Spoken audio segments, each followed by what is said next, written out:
Et là, j'ai su. Il était prêt.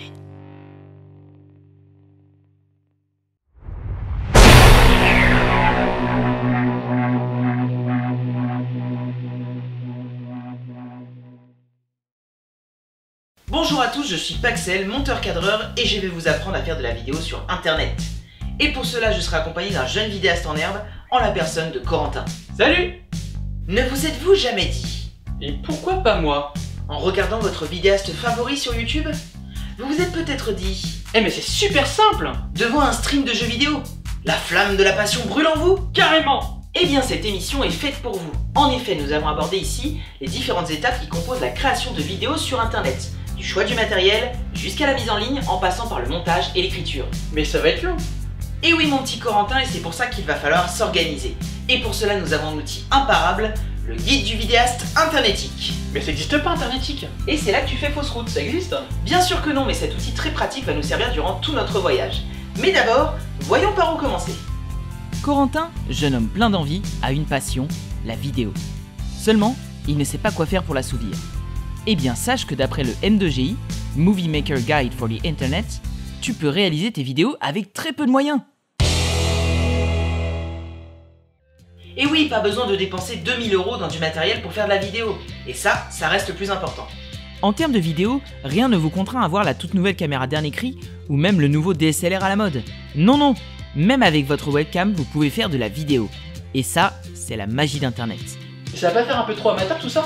Alors oui, on va pas présenter du contenu pro tout de suite, mais si le sujet abordé est assez intéressant, ou même la manière de le présenter, les gens regarderont quand même vos vidéos. Cool! Mais d'ailleurs j'ai fait une nouvelle vidéo sur mes jeux préférés de PS4! Regardez! Salut tout le monde, bienvenue sur mon podcast de mon jeu préféré de PS4 qui est sorti il y a pas longtemps, Call of FIFA. C'est mon jeu préféré. Par exemple, l'autre fois j'ai joué avec mon pote Paxel et mon pote Toast et j'ai envoyé Zidane dans les caches. Il a fait un peu peine. C'est mon arme favorite et je l'ai appelé Fourre-tout. Ce jeu est super bien. Alors achetez-le! Et venez jouer avec moi sur les internets. Mais je comprends pas, j'ai pas beaucoup de vues, j'ai que des pouces rouges. Un aspect important reste tout de même le son, car même si votre vidéo est de mauvaise qualité, le son, lui, doit rester impeccable. C'est simple, un spectateur qui verra une vidéo de très bonne qualité avec de belles lumières, mais un son médiocre, passera son chemin. A l'inverse, si l'image n'est pas de très bonne qualité mais que le son est impeccable, on regardera et même on en redemandera. Et pour avoir un meilleur son, vous pouvez par exemple acheter un petit micro de bureau ou même retoucher votre son lors du montage. Mais en fait Paxel, rien ne nous empêche d'améliorer notre matériel grâce à l'argent des abonnés. Oui, alors ne brûlons pas les étapes non plus, mais il est vrai que votre matériel peut tout à fait être amené à changer si vous en sentez la nécessité ou si vous avez tout simplement la possibilité. Mais rappelons quand même que hormis le son, le plus important dans la vidéo, ça reste le contenu. Maintenant qu'on sait qu'on peut tourner avec n'importe quoi, il reste une question, de quoi on parle? Bah je voulais faire un podcast sur les fast-food, mais je suis sûr que Cyprien et Norman l'ont déjà fait. Et alors? Bah ça sert à rien ce que quelqu'un l'a déjà fait. Faux! Et je me permets d'emprunter ce gimmick pour vous dire que rien ne vous empêche de faire ce que d'autres ont déjà fait.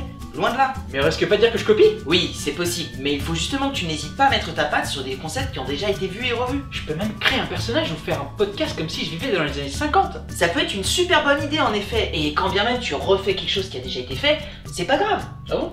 Mais oui, l'important c'est de faire ce qu'il te plaît. Et même si tu refais quelque chose à l'identique, ça peut être un super bon entraînement, ne serait-ce que pour savoir comment ça fonctionne. Mais c'est-à-dire que je peux faire des vidéos un peu comme Anton Daniel et tout ça? Oui, alors à condition que tu dises pas que c'est un truc original. Salut, bande de grosses p*** yougoslaves! Est-ce que vous avez déjà essayé d'enculer un mouton en Angleterre? Ben moi oui! C'est bizarre et ça n'a rien à voir, mais ça se passe en Angleterre et c'est plutôt frappant.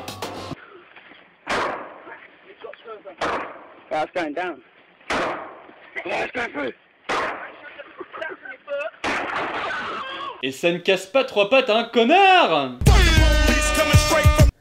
Il y a encore du boulot. Bah quoi? Pour finir, se lancer dans la vidéo sur internet, quel que soit le style que vous choisissez, sachez que cela prend du temps. N'ayez pas peur de vous lancer et surtout de vous planter. Ça arrive et c'est comme ça qu'on apprend. Regardez Corentin, il en est à sa 10e vidéo sur YouTube et ça marche toujours pas. Mais j'y crois! Et ça, c'est le plus important. J'espère que notre émission vous aidera à y voir plus clair et surtout à faire vos propres vidéos. Alors, que que le voyage commence. Voilà, c'était le premier épisode du guide du vidéaste internetique. J'espère qu'il vous a plu. Et donc, je tiens à remercier toute mon équipe, donc Damien, ici présent. Salut, enchanté, moi c'est Damien. Qui interprète le rôle de Corentin, mais aussi les gens derrière le cadre qu'on ne voit pas, c'est-à-dire le Toast et Vincent qui nous ont aidés pour la technique.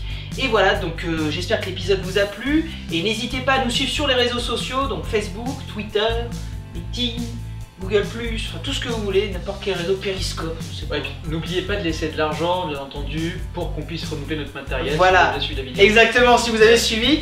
Voilà, donc n'hésitez pas à vous abonner à la chaîne aussi, c'est très important. Abonnez-vous. Et bien sûr à partager en masse l'épisode. Voilà, donc on se donne rendez-vous pour l'épisode 2 et je vous dis à la prochaine. Ciao.